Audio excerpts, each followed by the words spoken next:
The element of surprise. The salmon who rises to a gold-ribbed March brown, or a butcher on a number 1 or number 2 hook, thrown into the water to tempt his cousins the trout, gives the fisherman the sort of surprise that a man gets when a friend, coming up behind him, thumps him on the back while he is thinking of something else. It is a crude surprise, scarcely to be recognized for the emotion that plays so large a part in the fishing of every day. Surprise is one of the qualities of every rise. Sometimes it is unmixed, as when a trout takes hold just as you withdraw your flies from the water. Sometimes it is violent, as when the salmon takes your trout fly. In both these cases, the effect on the fisherman is one of momentary paralysis, and fish that bring with their rise surprise in this degree either hook themselves or are not hooked at all. But more often, the surprise that accompanies a fish laying hold is to be described, by a contradiction in terms, as expected, like a filled stocking on Christmas morning. Its most perfect form is experienced when a floating fly passes over the spot where the fish last rose, and a brown nose pokes up and goes down with it at exactly that point. You expected the fly to be taken there, and it is taken, but you are surprised all the same. Half the pleasure of fishing comes from the uncertainty of your reaction to that sudden crystallization of emotions held, as it were, in suspense. If there were no surprise at all, you could count on yourself and hook your fish with almost mechanical certainty, and having got so far, you would give up fishing and look for something more exciting. The dry fly fisherman of the books is really an epicure in surprise. He has so far refined his fishing as to reject as crude all but this delicate Christmas stocking, promise-keeping kind of surprise. He looks for his big fish and puts his fly over it. He never casts but to a fish which has shown that it is there and feeding. What he would do if affronted by the onslaught of an unexpected salmon, I hardly know. He would probably hand his rod to the keeper. We, in the north, have more catholic appetites. We fish the rise, but also fish the stream, without waiting to know what is in it. We make ourselves liable to the surprise of a fish's taking hold at any time, from the moment before our flies fall on the water to that in which we lift them for another cast. We miss, no doubt, more fish, but the quality of the surprise we caught is infinitely more various. It is for that reason that I would not be debarred from Ribble, Wharf, or Eden in exchange for the freedom of any chalk river, delightful though that fishing is, in its prim, ceremonial way. Surprise, not too long delayed, is almost essential to good fishing. A rise at your first cast, even though not followed by another, has a wonderful effect on your fishing for several hours. There are not many men who can fish all morning without seeing or feeling a fish and not suffer some deterioration in care or keenness that is likely to retard their reaction when at last the moment comes. It takes one surprise after another, repeated at not too infrequent intervals, to keep the fisherman up to the mark. On a dead day, fishing the stream, the angler, satisfied with the technique of his performance, and blaming the fish, or the weather, for his empty basket, is startled by the sudden plunge of a half-pounder at the end of his line, and only then becomes aware that he has been fishing very badly. So markedly does the surprise of that despaired-of capture tauten his nerves and improve him as a fisherman. Surprise given by the fish to the angler is sometimes dependent on surprise given by the angler to the fish.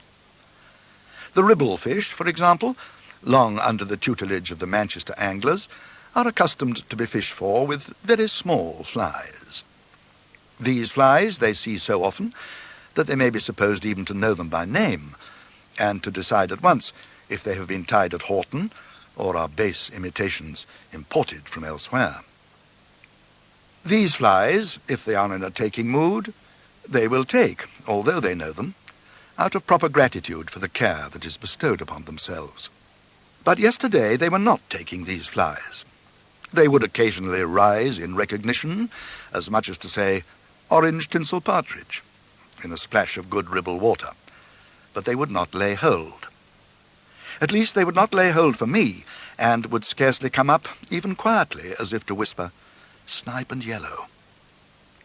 I caught nothing, until I hunted out the fly that of all in my box least resembled those delicate little things that ribblefish consider their due and expect to see in likely places during the season, as often as half a dozen times a day. I picked on a Hurst's fancy, relic of a Hampshire stream, an enormous, woolly-hackled grey fly with large wings and a body thickly cased in silver tinsel. I threw it in and had a fish at once. Why? Because it was so unlike anything a ribblefish ever sees that, after running rapidly through his list, he decided he had better try it. Surprise jolted him from being a bored observer of the artificial flies he had known from fryhood into being an investigator, ready to sacrifice himself in the pursuit of truth. All fly fishermen could remember dozens of such examples, even without referring to fish they have seen caught, whose suicide could be explained only as the result of complete loss of judgment, due to surprise at the behavior of a human windmill on the bank immediately above them and the splash of a mop of feathers in front of their noses. This, they might say, was what happened in my case. The one that got away. The sea trout rushed across the pool while the reel screeched. At different moments I saw a long, greenish flash in the water, a tail, a shoulder. But he never jumped, never came up and splashed. By all the signs, I took it that he was well hooked.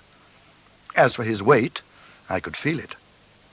As for what he was, had I not seen a shoal of the fish in that very pool an hour before, when prospecting from among the trees on the high bank? He drove forcibly about the pool while I settled down to the routine business of tiring him out. Only once he frightened me by getting a rock between us. Then, suddenly, he began to go downstream. Before I could move on the slippery stones, he was below me. I hurried after him, but not fast enough, and presently he was nearing the rapids leading to the next pool, which from my side of the river can only be reached with great difficulty. I backed ashore and put on all the strain I could in hope of pulling him across into quieter water. This was extremely foolish. Again and again I have tricked a fish into coming up by slackening pressure on him. On this occasion, the run downstream was so sudden that it startled me into folly. And then the hook pulled out, and I had lost him, as I deserved. I was too sorry to keep this misadventure to myself when I met my companion. "How big?" said he. Now, I know my rod well, and the feel of a fish on it. I had seen enough to know that this fellow was not foul-hooked. Speaking to myself, I put that fish down as from 3 to 4 pounds. Until I lost him, I had put him at 4 at least. But so many lies have been told about fish that it has become, in such cases, almost uncomfortable to tell the truth. For my companion, I estimated that departed mort at about a couple of pounds. That would be easier for him to believe. But even so, I had asked too much, and I felt that his condolences were a concession. Driving home, with the bitter knowledge that I had lost a 4-pound fish, and that even by cutting down his weight by half I had failed to make him altogether credible, I reflected with a good deal of resentment on the reasons that have brought people to describe as fishy any statement in which they do not believe. For at least 275 years, the honesty of fishermen has been something questionable.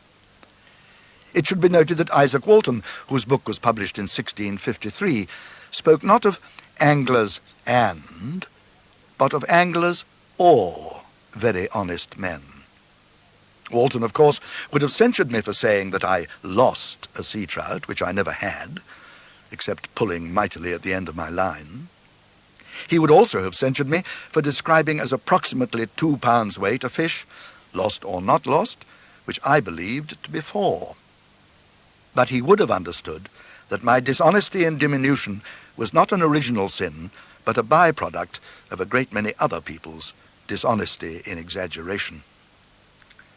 For too many years, not all, but too many fishermen have had a multiplying eye. They have lied in words. They have lied in gesture.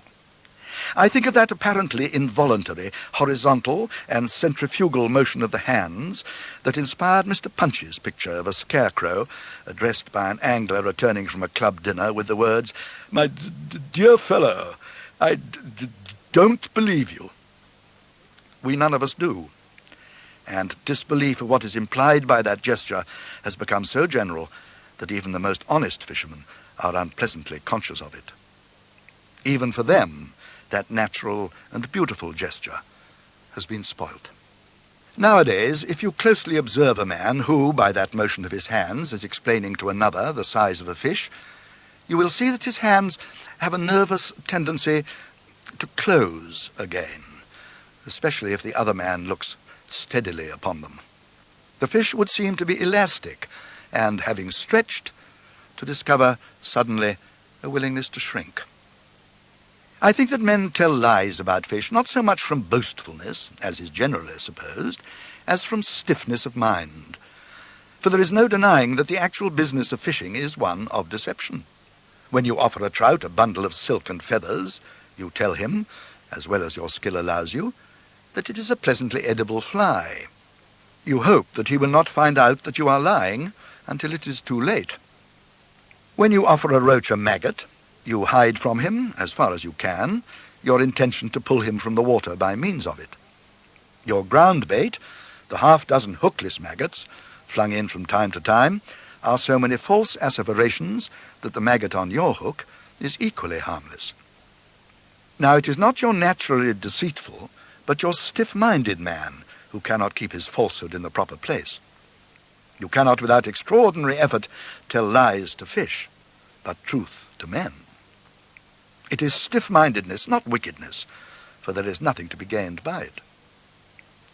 You will find that the more noted liars among your fishing acquaintances are men with a marked lack of nimbleness of mind.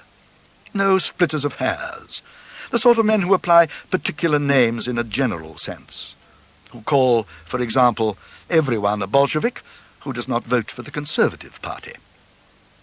They are not romancers, but simply dull fellows and probably bad fishermen. They are likely even to lie to themselves in their own fishing diaries. It is these dull fellows, a few of them in every generation, who have brought all talk about fishing to such a lamentable pass.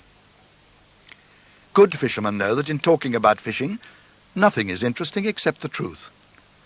Of what use is it to us to hear that B lost a 5-pounder in a certain pool when we know that 5 may mean 2 or 1, and that pounds in this connection are not registered weights, but vary in the most incalculable manner?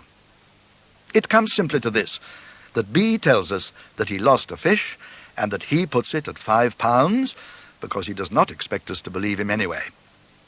Neither party gets any satisfaction. Of course, it does not matter at all that we should be disbelieved by the main herd of humanity, who, not being fishermen, can hardly be said to be more than partially alive. There is no need to talk to them on matters obviously above their heads. But it is sad that, owing to the dull and stiff-minded members of our own high order, we cannot talk to each other with confidence that we shall be believed. When a big fish gets away, the truth about it lies, if not at the bottom of a well, at the bottom of a pool in the river.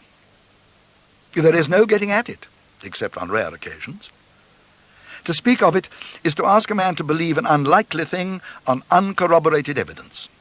Unlikely because many more small fish are caught than big. Uncorroborated because it is impossible to weigh the fish. Yet there is no point in lying on such a matter. It is no honour to have lost a fish.